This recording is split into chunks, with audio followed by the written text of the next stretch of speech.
రైతు సోదరులకు శుభోదయం. స్టెర్లింగ్ పంప్ సమర్పించు నేలతల్లి కార్యక్రమానికి స్వాగతం. నేను శ్రవంతి. చెరకు సాగుకు ఆశించిన ధర ప్రకటించని కారణంగా గిట్టుబాటు కావడం లేదని ఎక్కువ మంది రైతులు ఆందోళన చేస్తున్నారు. ధర విషయాన్ని ఓసారి పక్కన పెడితే దిగుబడి పెంచుకోవడం ద్వారా లాభసాటిగా మార్చుకోవచ్చని శాస్త్రవేత్తలు సూచిస్తున్నారు. ఇందుకు అనుసరించాల్సిన పద్ధతులేంటి, శాస్త్రవేత్తల సూచనలేంటి, ఇప్పుడు తెలుసుకుందాం.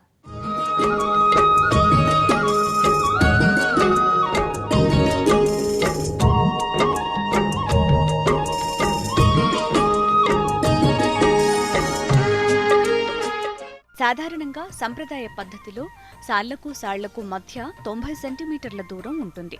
సాళ్ల మధ్య దూరం పెంచడం ద్వారా ప్రయోజనాలుంటాయని శాస్త్రవేత్తలు సూచిస్తున్నారు. దూరం పెంచాలనుకున్నప్పుడు ఎంత దూరం పెంచాలనేది రైతులకు వచ్చే మరో సందేహం. దీన్ని 150 సెంటీమీటర్లకు పెంచడం ద్వారా ప్రయోజనాలుంటాయని నిజామాబాద్ జిల్లా రుద్రూరు పరిశోధన కేంద్రం శాస్త్రవేత్తలు సూచిస్తున్నారు.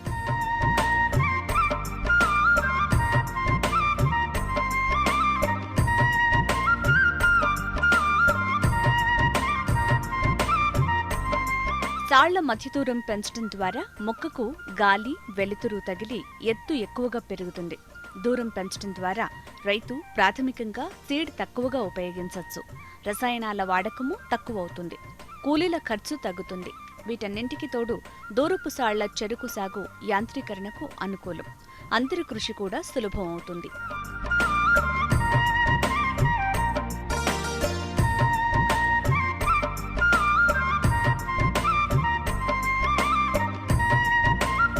సాళ్ల మధ్య ఎడం పాటించడం ద్వారా ఖాళీ భాగంలో ఉల్లి, ఆలుగడ్డ, క్యాబేజీ, టమాటా పంటలు వేసుకోవచ్చు. చిన్న ట్రాక్టర్ ద్వారా కలుపు నాశనం చేయొచ్చు. రైతులు ఇలాంటి విధానాలు అనుసరించడం ద్వారా ఎకరానికి 50 టన్నుల దిగుబడిని తీయొచ్చని శాస్త్రవేత్తలు చెబుతున్నారు. దూరపు సాళ్ల పద్ధతిలో బిందు సేద్యాన్ని కూడా సులభంగా అమర్చుకోవచ్చు.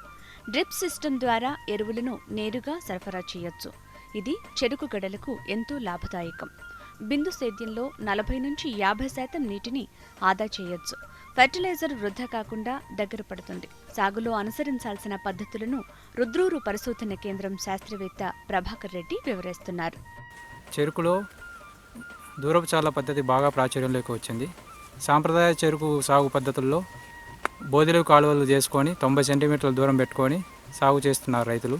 కానీ ఈ దూరపు సాళ్ల పద్ధతి వలన చెరుకుని 150 సెంటీమీటర్ల దూరం పెట్టుకొని వరుసకు మధ్యలో 150 సెంటీమీటర్లు అంటే 1.5 మీటర్లు దూరం పెట్టుకొని సాగు చేయడం వలన మనకి సీడ్ మెటీరియల్ తగ్గడమే కాకుండా రసాయనిక ఎరువులపై పెట్టే ఖర్చు తగ్గుతుంది.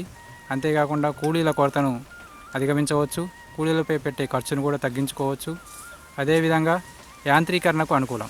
యాంత్రీకరణ అంటే మన దగ్గర ఉన్న చిన్న ట్రాక్టర్లకి రోటోవేటర్ కానీ, కల్టివేటర్ కానీ, మట్టి ఎగదోసే యంత్రం కానీ తగిలించుకొని ఈ వరుసల మధ్య అంతరకృషి చేయటం వల్ల మనం కలుపు నుండి నివారించుకోవచ్చు. మనం ఓన్లీ కలుపు వరుసల మధ్య మాత్రమే కలుపు తీసుకుంటే సరిపోతుంది. మిగతా వరుసల మధ్య చిన్న ట్రాక్టర్ని అంతరకృషి చేయడం ద్వారా మట్టిని లూజ్ చేయవచ్చు. దాంతోపాటు మట్టిని మొదళ్లకు ఎగదోయవచ్చు. సో ఈ పద్ధతి వలన వేర్ల పెరుగుదల పెరగడమే అధికంగా ఉండడమే కాకుండా అధిక దిగుబడులు సాధించవచ్చు. ఇక్కడ ఇంకో విషయం ఏంటంటే బిందు సేద్య పద్ధతి. ఈ బిందు సేద్య పద్ధతి కూడా దూరపు సాళ్ల పద్ధతికి అనుకూలం. సో ఈ బిందు సేద్య పద్ధతిలోని లాటరల్స్ని ఈ మొక్కల మొదల్లోకి వేసి నీటిని మరియు రసాయన ఎరువులని బిందు సేద్య పద్ధతి ద్వారా పంపించడం వల్ల అధిక లాభాలను పొందవచ్చు. ఇక్కడ మనం నీటిని 40 నుంచి 50% వరకు ఆదా చేసుకోవచ్చు. అంతేకాకుండా నీటిలో కలిగే రసాయనిక ఎరువుల్ని డ్రిప్ ద్వారా పంపించడం వల్ల కరెక్ట్గా ఎరువులు వేరు వ్యవస్థ దగ్గర పట్టడంతో ఆ రసాయనిక ఎరువుల యొక్క వినియోగ సామర్థ్యం పెరుగుతుంది. ఇక్కడ కూడా దిగుబడిని 50 నుంచి 70% వరకు పెంచుకోవచ్చు. కానీ ఈ ఫర్టిగేషన్ అంటే రసాయన ఎరువులని నీటిలో కరిగించి డ్రిప్ ద్వారా పంపడం.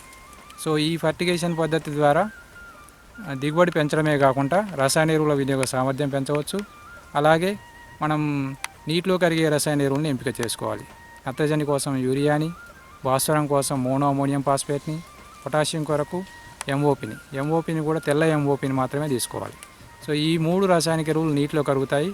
వాటిని మనం ఒక బకెట్లో కరిగించుకొని ఆ డ్రిప్ వెంచూరీ పద్ధతిని అందులో వేయటం ద్వారా పైపుల ద్వారా రసాయనిక ఎరువులు మనకి మొక్క మొదల్లోకి చేరటం వల్ల ఖచ్చితంగా రసాయన ఎరువుల సామర్థ్యం పెరగడంతో పాటు దిగుబడిని ఎకరా చెరుకు నుంచి 60 నుంచి 70 టన్నుల దిగుబడిని సాధించవచ్చు.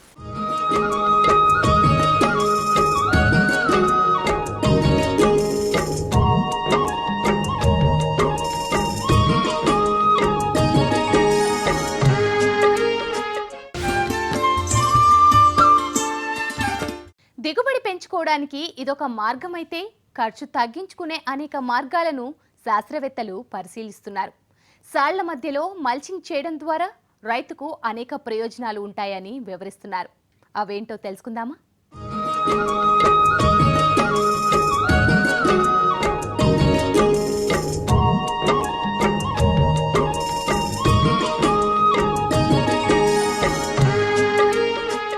సాధారణంగా చెరుకు పంట నరికిన తర్వాత రైతులు చెత్తను కాల్చివేస్తుంటారు. ఆకును తగులబెట్టడం ద్వారా పొలంలో కీటకాలు, వ్యాధికారక జీవులను నశింపచేయొచ్చు అని రైతులు అనుకుంటారు. కానీ చెత్తను తగులబెట్టడం వల్ల నేల ఆరోగ్యం దెబ్బతింటుందనే విషయాన్ని రైతులు గ్రహించలేకపోతున్నారు. అలా కాకుండా సేంద్రియ పదార్థమైన చెత్తను నేలకు తిరిగి చేర్చినట్లయితే నేలలో సూక్ష్మజీవుల మనుగడ వృద్ధి చెంది భూసారం పెరుగుతుందని శాస్త్రవేత్తలు సూచిస్తున్నారు.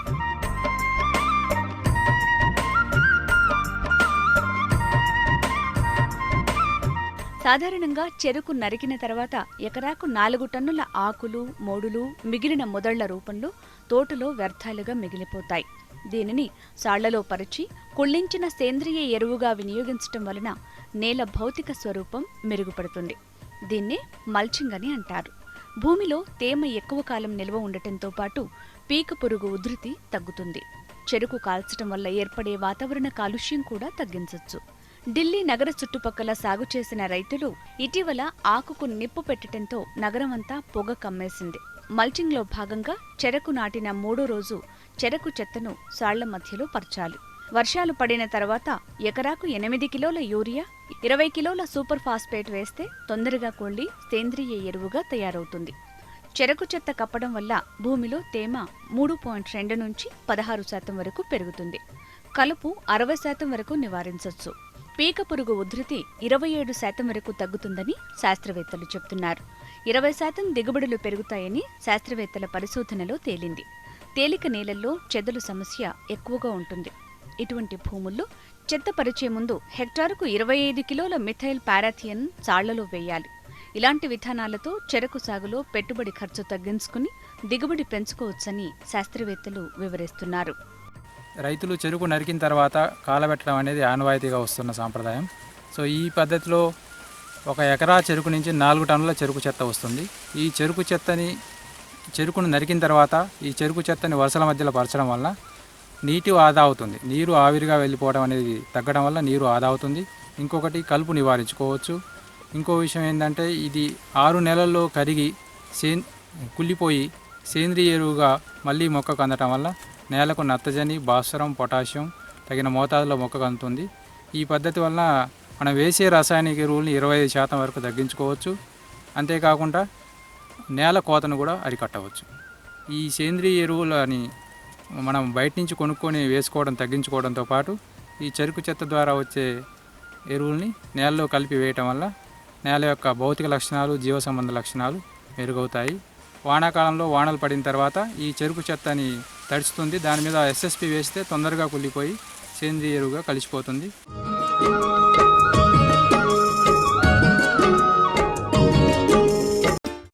వరి, పత్తి, మిర్చి, మొక్కజొన్న వంటి సంప్రదాయ పంటలతో పోలిస్తే ఉద్యాన పంటల్లో ఎక్కువ ఆదాయం పొందవచ్చు.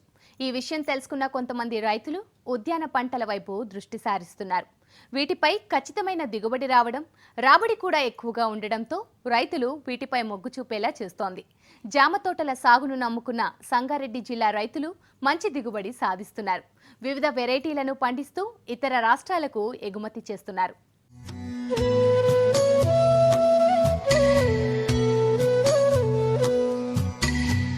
సంగారెడ్డి జిల్లాలో జామ తోటల సాగు విస్తరిస్తోంది. రైతులు తమ ఆదాయం పెంచుకునేందుకు జామ తోటల సాగును మార్గంగా ఎంచుకుంటున్నారు. ముఖ్యంగా జహీరాబాద్ ప్రాంతంలో ఎక్కువ విస్తీర్ణంలో తోటలు సాగవుతున్నాయి. జహీరాబాద్ ప్రాంతంలో పండిన జామకాయలు రాష్ట్రంలోనే కాదు పక్క రాష్ట్రాల్లోనూ ఫేమస్. ముఖ్యంగా ఇక్కడి కోహీర్ జామపండు పేరు వింటే చాలు వినియోగదారులు కొనకుండా ఊరుకోరు. అందుకే రైతులు ఈ సాగు వైపు అడుగులు వేశారు.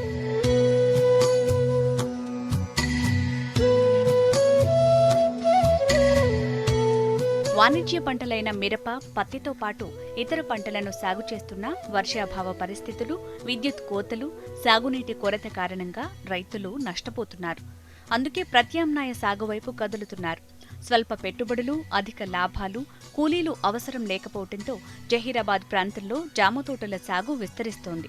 పెద్ద చదువులు చదవకపోయినా, మార్కెటింగ్ విధానం అంతగా తెలియకపోయినా మార్కెట్ను నిశితంగా గమనిస్తూ డిమాండ్కు అనుగుణంగా జామ తోటలను సాగు చేస్తున్నారు. కేవలం జామ తోటల సాగు మీదే ఎన్నో కుటుంబాలు ఆధారపడ్డాయి.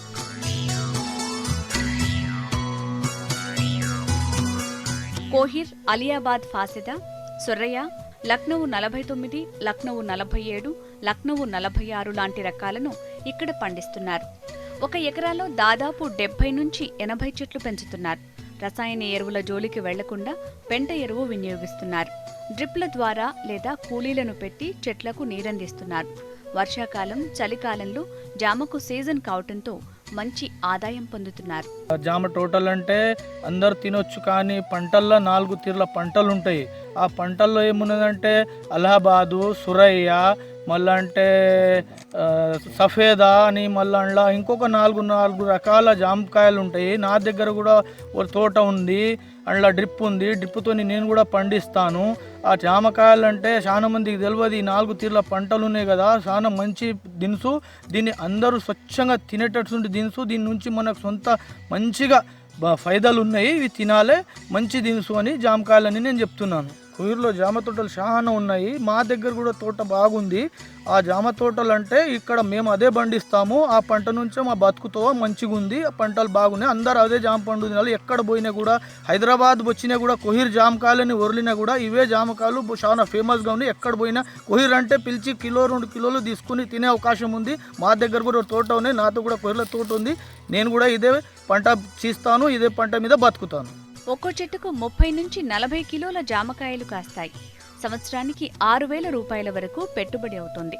వ్యాపారులు ఆటోలు, ద్విచక్ర వాహనాలపై తోటకే వచ్చి పంట కొనుగోలు చేస్తారు. హోల్సేల్గా కిలో 25 రూపాయల చొప్పున విక్రయిస్తున్నారు. మా దగ్గర రకరకాలుగా జామకాయలు అవుతాయి. కోహిర్ జామకాయ అంటే మన భారతదేశంలోనే ఫేమస్. ఇక్కడ కర్ణాటక, మహారాష్ట్ర మా జామకాయ తమిళనాడు దాకా పోతుంది. 80% కూడా ఎక్కడ పోతే కూడా కోహిర్ జామకాయ అంటే ప్రతి ఒక్క మనిషి లైక్ చేసి తీసుకుంటాడు.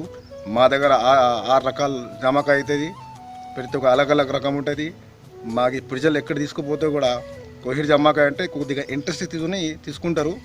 కేవలం కోహిర్లోనే ఇంత మంచి జామకాయ అవుతుంది. మొత్తంగా పండ్ల తోటల సాగు లాభదాయకమని నిరూపిస్తున్నారు సంగారెడ్డి జిల్లా రైతులు. ప్రభుత్వ పరంగా ఎలాంటి ప్రోత్సాహం లభించడం లేదని చెప్తున్నారు. రాయితీపై విత్తనాలు, ఎరువులు సరఫరా చేసి ఉద్యాన శాఖ అధికారులు తోటలను సందర్శించి సలహాలు ఇస్తే బాగుంటుందని రైతులు కోరుతున్నారు.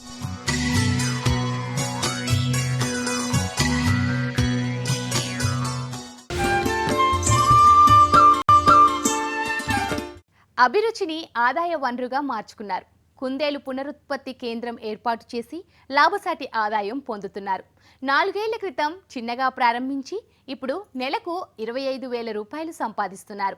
కుందేళ్ల పెంపకం నిరుద్యోగులకు చక్కటి ఆదాయాన్నిస్తుందని అభిప్రాయపడుతున్న అభ్యుదయ రైతు అనుభవంపై ప్రత్యేక కథనం.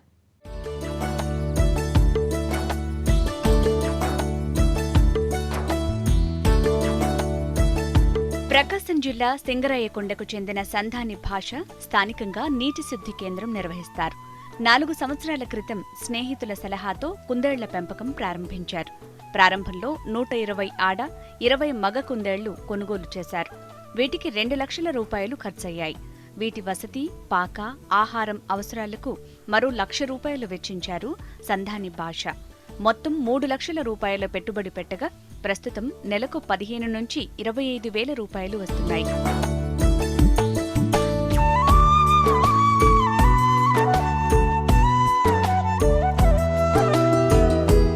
గతంలో ఎటువంటి అనుభవం లేకపోవడంతో మొదటి సంవత్సరం కొంత ఒడిదుడుకులు ఎదురైనప్పటికీ నిపుణులు, మిత్రుల సలహాలను పాటిస్తూ సమస్యలు అధిగమించారు.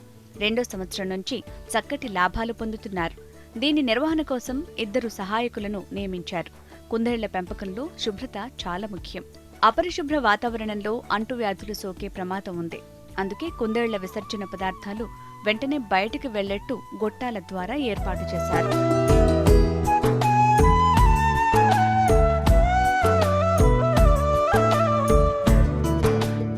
ఉదయాన్నే అధిక పోషక విలువలు కలిగిన హెజ్ లూసన్ మొక్క ఆకులను ఆహారంగా ఇస్తారు. సోమరాజుపల్లి వద్ద 1.5 ఎకరా పొలాన్ని ఒప్పంద పద్ధతిలో తీసుకుని ఈ మొక్కను పెంచుతున్నారు. సాయంత్రం మొక్కజొన్న పిండి, క్యారెట్, క్యాబేజీ, కూరగాయలు, ఆకుకూరలు ఆహారంగా అందిస్తారు. ఒక కుందేలు సంవత్సరంలో 5 సార్లు పిల్లలు పెడుతుంది. ఒక ఈతలో 5 నుంచి 10 పిల్లలు జన్మిస్తాయి. పుట్టిన పిల్లలను 40 రోజులు జాగ్రత్తగా పెంచి అమ్మకానికి సిద్ధం చేస్తారు. వేసవి కాలంలో వడగాల్పుల వల్ల కుందేళ్లు చనిపోయే ప్రమాదం ఉంది. ఆ సమయంలో పిల్లలు పుడితే బతికే అవకాశాలు తక్కువ. అందువల్ల మార్చి నుంచి జూలై వరకు సంతానోత్పత్తి నిలిపివేస్తున్నారు. పేపర్లలో చూసి కుందేళ్ల పెంపకం పెడదామని భావించి ముందుగా హైదరాబాదు వ్యవసాయ శాఖ విశ్వవిద్యాలయం వాళ్ళని సంప్రదించాను. వాళ్ళు నందికొట్కూరు వాళ్ళకి మేము కుందేళ్ళు సప్లై చేసామని చెప్పారు. చెప్పగానే నేను మళ్ళీ నందికొట్కూరుకు పోయి అక్కడ ఏ రకంగా పెంచుతున్నారు ఏందనేది చూసుకుని వచ్చాను. తర్వాత మళ్ళీ వచ్చి నేను ఇక్కడ బోన్లు అవన్నీ తయారు చేసుకొని మళ్ళీ నందికొట్కూరుకు పోయి ఒక ఫీమేల్ ఆడయి ఒక 100, మగయి ఒక 20 తీసుకొచ్చాను. తీసుకొచ్చుకుని నేను ఇక్కడ దీంతో కుందేళ్ల పెంపకాన్ని చేస్తున్నాను. పర్వాలేదు, సంవత్సరం పొడవునా బాగానే వస్తుంది. సంవత్సరానికి ఒక 4-5 ఈతలు వస్తాయి మనకు. తర్వాత మేము ఇక్కడ టోటల్గా మాకు వచ్చే పిల్లల్ని వీటిని బన్నీస్ని నెల్లూరు, గుంటూరు, విజయవాడ, ఒంగోలు మా చుట్టుపక్కల పరిసర ప్రాంతాలలో దీన్ని మేము విక్రయిస్తున్నాము. పునరుత్పత్తి కేంద్రంలో ఉండే ఆడకుందేళ్లకు డిమాండ్ ఎక్కువ. కనిగిరి, పొదిలి, విజయవాడ, ఒంగోలు, గుంటూరు నుంచి వ్యాపారులు వచ్చి పిల్లలను కొనుగోలు చేస్తారు. హైదరాబాద్, చెన్నై, బెంగళూరు వంటి నగరాలకు చెందిన వారు కూడా ఏకమొత్తంలో కుందేళ్లను కొనుగోలు చేస్తున్నారు. డిమాండ్ మేరకు ఉత్పత్తి చేయలేకపోతున్నామని భాష వివరిస్తున్నారు. దాణాని హెడ్ లూజను, క్యాలీఫ్లవరు, క్యాబేజీ ఆకు, తర్వాత వేరుశనగ పిట్టు, తర్వాత మొక్కజొన్న పిట్టు ఇవన్నీ కలిపిన దాడాన్ని కూడా ఇస్తామండి. దీనికి సంరక్షకులు మనుషులు చూసే మనుషులు ఉంటారు. నెలకు ఖర్చులన్నీ పోయి ఒక 15,000 రూపాయలు నెలకు ఆదాయం ఉంటుందండి. ఇది వీటిని మనం ఎండాకాలంలో మాత్రం క్రాసింగ్ చేయించకూడదండి. ఆ ఎండాకాలం 2-3 నెలలు దీన్ని మనం వదిలేయాల్సిన పరిస్థితి ఉంది. మాకు ఏదైనా సూచనలు సలహాలు కావాలంటే డాక్టర్లను కూడా కన్సల్ట్ అవుతాము. కుందేళ్ల పెంపకాన్ని చూసుకునేందుకు నియమించిన 2 సహాయకులు ఎప్పటికప్పుడు వీటి బాగోగులు చూసుకుంటారు. దాణా, ఆహారం సమయానుకూలంగా ఇస్తూ పెంచుతున్నారు. ప్రత్యేక జాగ్రత్తలు తీసుకోవటం ద్వారా పెంపకం బాగుంటుందని చెప్తున్నారు. తెల్లారవ 2 మార్కెట్కి పోయి ఆకుగొట్టుకు వచ్చి 8 వచ్చి 9 వేసి మళ్ళీ సాయంత్రం 4 మళ్ళీ మేత మొదలుపెట్టి 6 ముగిస్తాం. పిండి వీటికి మేత మళ్ళీ 2 రోజులకు ఒకసారి మొక్కజొన్న పిండి, తవుడు, ఈ మిల్లర్ మిచ్చిరి ఇవన్నీ మిక్సింగ్ చేసి మళ్ళీ దానా వేస్తాం. అట్టా 2 రోజులు దానా, 5 రోజులు క్యాబేజీ, క్యాలీఫ్లవరు, క్యారెట్ వేస్తాం. 20 రోజులకి మళ్ళీ క్రాసింగ్ పెడతామండి. ఈ 20 రోజులకి పిల్లలు సపరేట్ చేస్తాము. మళ్ళీ క్రాసింగ్ పెట్టి మళ్ళీ అదే డేట్కి మళ్ళీ వచ్చే నెల అదే డేట్కి మళ్ళీ ఏనుద్ది. నెల అంటే నెలలో ఈ 2 నెలలు ఒక గ్యాప్ పోతుంది. 2 నెలలకి ఒక కానుప అన్నమాట. ఒక్కో దానికి 6, 7 పుడతాయి, 9 పుడతాయండి, 10 కూడా పుడతాయి. ఆడది కావాలి, మగది కావాలంటే అది 1000 రూపాయలు, ఇది 1200. ఈ కుందేళ్ల పెంపకం నిరుద్యోగ సమస్యలో ఉన్న వాళ్ళకి చాలా అరుదైన అవకాశము. సందాని గారు ఈ పెట్టినందువలన చాలా మందికి అతన్ని ఇన్స్పైర్గా తీసుకొని ప్రతి ఒక్కరూ ఇలాంటి ఉపయోగించుకోవాలని మనస్ఫూర్తి కోరుకుంటున్నాను. ప్లస్ దానితో పాటుగా నేను కూడా అతన్ని చూసి ఒక 2 పిల్లలను తీసుకొని వెళ్ళి పెంచుకోవాలని దీన్ని ఇక్కడికి వచ్చి తీసుకెళ్ళడం జరుగుతుందండి. ఉద్యోగాల కోసం ఎదురు చూడకుండా సొంత కాళ్ల మీద బతకాలని కోరుకునే నిరుద్యోగ యువతకు కుందేళ్ల పెంపకం చక్కటి ఆదాయాన్నిస్తుంది. ప్రత్యేక జాగ్రత్తలు తీసుకుంటూ కష్టపడితే నెలకు 30,000 రూపాయల పైనే సంపాదించుకోవచ్చు. అయితే ఎప్పటికప్పుడు నూతన పద్ధతులను అలవాటు చేసుకోవాలి.